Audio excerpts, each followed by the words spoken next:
Ayun magandang araw muli sa inyo mga ka-fishing. Eto, meron na naman tayong pagpapana Eto yung mga napakagandang mga spot namin dito sa ilog.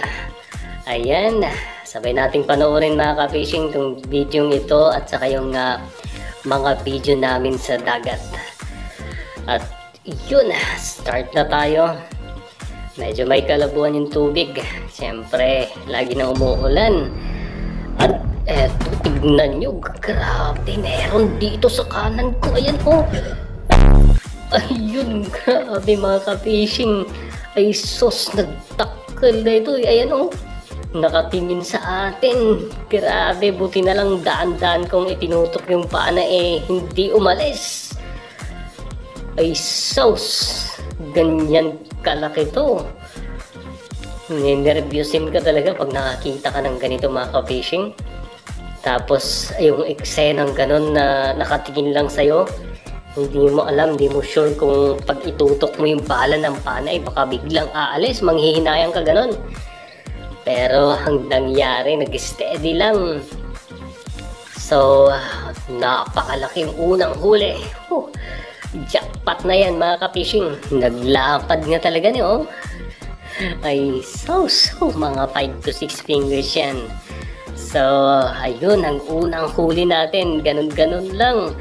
At dito pa rin ako nag-aabang at meron na namang parating. Ayan saglit lang. Uy, mukhang tatawid. Ayan na, karpa naman. Anya mo, dagiting eksenan, grabe. Ayan matitense ka talaga kakabahan ka, saktong tumapat sa bala ng pana natin, kaya easy target. Ay nagdakkelan mga ka-fishing 5 fingers yan, saka malusog na karpa bugbog yan siguro dito ilakay.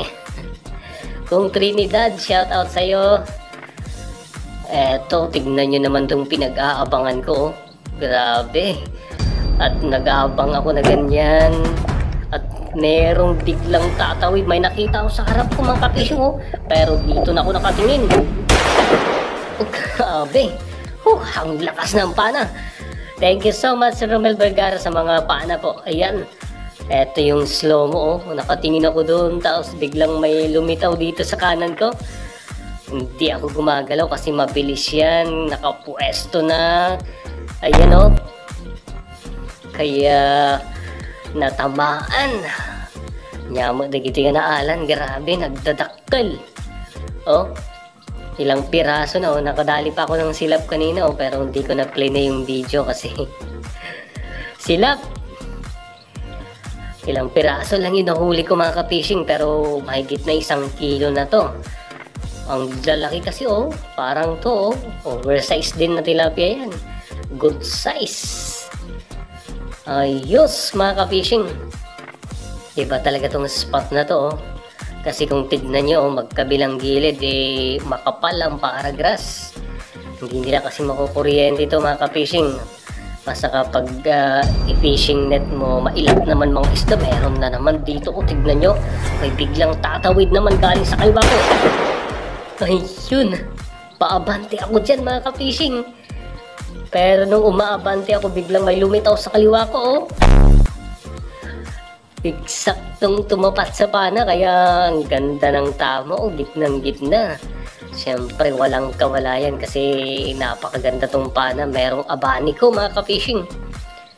Kaya panatag ang loob natin pag natusok na ganyan. Ang laki ng abaniko, kaya kahit anong galaw ng isda hindi makakawala. So ayun, anya mo dagiti nga naala ko, nagdadakkel. Dalawang karpa saka 2 tilapia, may silap pa. Parang aabot na to ng 2 kilo mga ka-fishing. Ganito kaganda tong spot natin.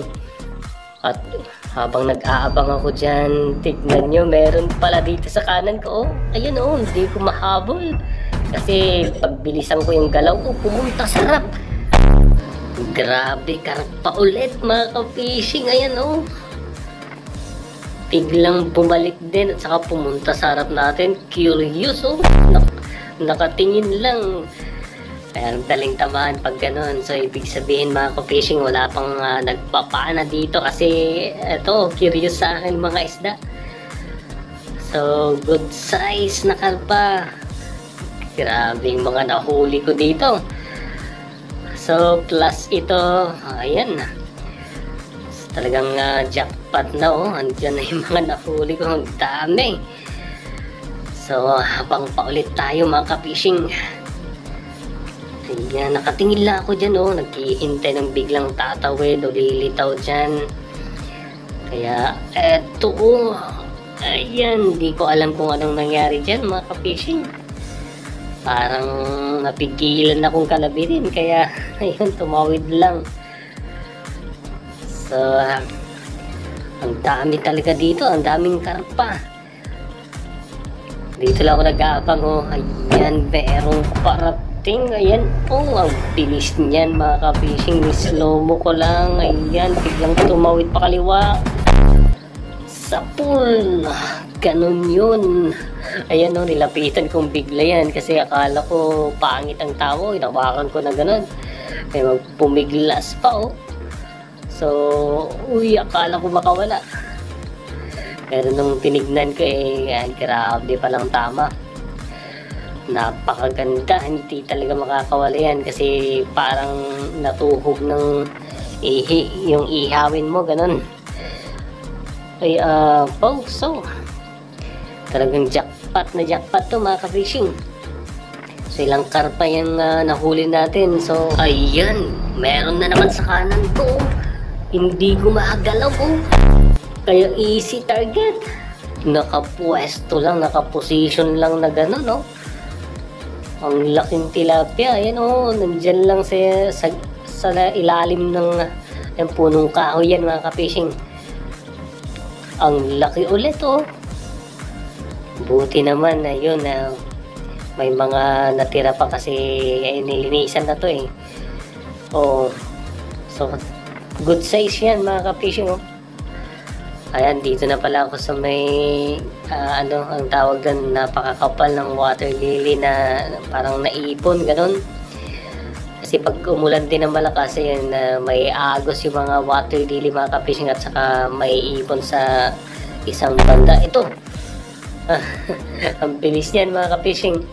Kaya nakalabit na natin sila pala so natagdagan pa yung huli natin pero silap pwede na yan mga ka-fishing. Laki oversize na silap yan. Ito silap silap, ang daming silap mga yan mga silap yan mga ka-fishing. Pero hindi natin tinamaan, nabigla lang tayo kanina. At eto may mga tilapia dito. Kaso nga lang di ko malapitan. Medyo malayo yan mga ka-fishing. Meron pala dun sa taas. Yun, 3 pala. So wala tayong nahuli doon mga ka-fishing. So ganda rin pag-abangan to ayan, may mga pumapasok na mga tilapia Hindi tayo napapansin kasi nakatago tayo. Ito, hindi ko alam kung alin ang tamaan ko dito mga ka-fishing. Ayan na sila Nako, kailangan tamaan ko na to. Wala na sila. Ayun. Minsan yung nangyayaring ganun yung ang dami nila sa harap mo mapipilian ka. Kaya wala ka tuloy matamaan. Grabe. Talagang nagadulag itinaalak mga ka-fishing. Katamtaman lang to pero pwede na. So yun, eto na lahat yung mga nahuli ko Grabe, abot to siguro ng 4 na kilo. Kasi sa personal mga ka-fishing, ang lalaki niyan. O baka mahigit na 4 na kilo pa yan So jackpot na jackpot yan mga ka-fishing. Ito yung mga nahuli ko sa pagpapana ko dito sa ilog. At eto, panuorin nyo din itong pagpapana namin sa dagat ni Paul. Dinugtong natin. Eto na ibang iba talaga sa dagat. Grabe, nag-lead na dagat mga ka-fishing. Ayan, medyo maliwanag pa Eto, dito kami ni Paul. Nung nakarang upload namin dumaan kami sa dagat, sa ilog. Tapos patungo kami ng dagat. Iba naman ngayon, dito kami magsisimula sa dagat. Ayan na si Paul, oh. Thumbs up mga ka-fishing. Tapos ayan, didiretso kami ngayon sa ilog. Soon, may papakita ko sa araw mga ka-fishing. Hindi ko kasi nabibideo sa araw, oh. At eto na. Ewan ko ba bakit may mga crab lagi, oh. Kaya pag nakagawa kami ng mga crab trap, siguradong may mga mahuhuli kami mga ka-fishing. Kasi may mga crab talaga, oh. At eto, nadaanan ko pa tong butas na to nung sinilip ko. Uy, merong nakatagong moray eel. Kaya, ayan, oh, tinamaan pa rin natin. Kaso nga lang, yung liit ng butas niyan, siyempre, maliit din. Pero tignan nyo, oh. Tama yung sabi ng viewer natin na napakatapang ng moray eel. Tignan nyo naman kung paano niya kagatin yung ating bala ng pana, oh. Binitawan ko na kasi yung pana dyan mga ka-fishing, ay yung camera. Kasi, ayan, hinahawakan ko na lang yung bala ng pana, tinatawag ko si Paul. Kasi hindi ko madakma mga ka-fishing. Dahil walang abani ko tong bala ng pana, makawala. Kaya tinawag natin si Paul at yan, hinawakan na sa ulo. Hirap din hilain talaga pag nasa butas yung itong eel na to. Oh, nailabas na ni Paul, katamtaman yung size. Pero pwede na. Siyempre, pag hintay mong lumaki yan mga ka-fishing, mahuhuli ng iba. At eto, oh, malapit na ako sa ilog, may nadaanan ako. Eto yung marami din dito sa dagat. Yan yung may balbas na yan. Hindi ko alam ang pangalan yan. Sigurado alam ng mga viewer natin. At eto, dumiretso na ako sa ilog mga ka-fishing. At meron kaagad, oh, samaral. Ayan, oh, samaral palang tawag nito. Pero may nag-comment din na malaga daw. Bahala na. Basta ganyan ang itsura, oh. Ang titigas ng mga tinik. Kaya no, yung palikpik, grabe, may poison daw yan. Sabi naman nagko-comment, kaya pag natusok ka grabing sakit. As in talaga, totoo yung sinabi. Yan, oh. Pag natusok ka sa palikpik niyan, kahit hindi dumugo, ay nako, nagutot mga ka-fishing. Sabi ko nga yung termino nila dito, nasaum. Nagsaum ka nung matudok ka. Napakasakit talaga. Ayan, eto pa, oh. Aabot ng kilikili talaga mga ka-fishing yung sakit. So yan, oh. Parang ito yung tilapia dito sa ilog. Wala namang tilapia mga ka-fishing kasi ito yung malapit lang sa dagat mga ka-fishing. Eto, kala ko tilapia, pero samaral ulit. Kaya ganito kalabo yung tubig mga ka-fishing kasi merong high tide at saka low tide. Ayan, pag low tide, yun, higopin yung tubig nito, lalabo. Uy, ibang klase ito, ah. Hindi na samaral to, oh. Oh, ayan, oh, iba. Iba yung stripe, oh. Iba. Pero mga ganitong size lang kasi mababaw lang itong pinagpapanahan namin mga ka-fishing. Di namin kayang puntahan yung part ng ilog na to na napakalalim. Grabe, nagunog. Ay sus. Siyempre may pabigat tayo mga ka-fishing, kaya hindi namin mapuntahan. As in, kahit sa gilid malalim. Eto, crab. Oo, maraming mga crab dito mga ka-fishing, oh. Kaya ayun, pag meron na tayong trap, maglalagay tayo kahit mga 10 sana, ganun. Ay, sigurado na yung crab doon. Eto pa, oh. Tsaka mas magandang ibenta sana pag crab. Ayan, samaral ulit, oh. Puro ganito yung meron sa ilog mga ka-fishing, pero pwede, no. Mga good size na rin mga yan. So, ang bilis lang ding makahuli sa ilog. Ayan, oh. Maamo kahit na hindi masukal mga ka-fishing. Siyempre gabi. Pero pag may buwan, ako, napakailap talaga mga isda. Kaya yun, hindi kami nagpapana pag may buwan. Eto, ang lapad din.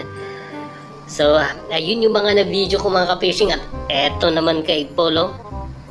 Ayan, kahit na umalis na tamaan pa rin ni Paul. So, halos mga samaral talaga, oh.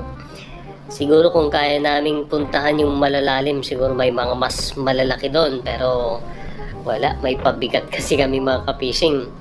Hindi kagaya dito sa dagat na kahit may pabigat ka, lulutang ka sa ilog. Hindi pwede. Ayan, oh. Kala ko kung ano tong nagpupumiglas na to na natamaan ni Paul, Gatol manggaya man niya, oh. Crab. Ang tapang, oh. Kaya nakakatakot hawakan talaga mga ka-fishing. Kasi pag naipit ka niyan, grabe ang sakit. Oh, karamtaman lang kasing size, oh. Kaya parang pag ginawa ka mo sa likod, di maaabot yung kamay mo. Kaya pinapaan na lang namin mga ka-fishing. Eto. Pinamahan pa ni Paul, oh. Etong, sabagay malaman to mga ka-fishing. Masarap din yun. Eto pa, oh. Eto yung mga eksena dito sa ilog dito mga ka-fishing. Pero syempre, mas maganda pa rin yung mga ilog na masusukal. Kung masukal sana to, grabe. Ang gandang panahin sana. Pero pag high tide kasi, as in, lalaki yung tubig pag low tide. Kaya walang chance na magiging masukal. Eto, wow. Nakadali ng purong. Ito yung mga nakikita namin sa araw mga ka-fishing. Ajay pangandangay. Oh, kaya sana magkaroon kami ng fishing net. Or tabukol. Ito, good size. Yun lang. Good size pero hindi natamaan. Ito pa, oh. So yun mga ka-fishing. Hanggang dito na lang, oh. Ito na pala yung last na nahuli ni Paul. Ayan, maganda rin magpana dito sa ilog kasi may mga isda. Sana minsan makachampa kami ng mga malalaki din sana. At yun, naku, hanggang dito na lang mga ka-fishing. Pauwi na kami ni Paul. Yun na pala yung last na nahuli niya. Eto na lahat yung mga nahuli namin, oh. Grabe. Oh, mga samaral yan. May crab. Ayan, meron pang purong eel at saka mga iba't ibang klase mga ka-fishing. Ibang-iba talaga yung mga nahuhuli sa ilog dito kumpara sa ilog dyan sa, ayan, yung mga masusukal na may water lily, may parang grass, ganun. Pero ang dami na nito, oh. So, yan, may pang-ulam na at meron pa tayong gawing pang-stock, oh.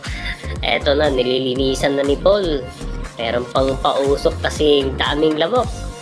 So, ayan, ulamin namin ng iba dyan at ini-slice nyo, oh, para ipilad namin, ipindang namin. Siyempre, for stock mga ka-fishing, malapit ng tagulan. So, kailangan mag-stock. Pero maganda rin sana kung makapagbenta tayo. Pero wala, hindi pang benta muna mga to mga ka-fishing. At yan, bibilad natin at niluto namin yung iba. At eto naman yung ulamin namin, oh. 3 crabs at saka isang purong at saka yung eel. So, sulit na yan. Pwede na yan. At yun, thank you so much mga ka-fishing sa panonood.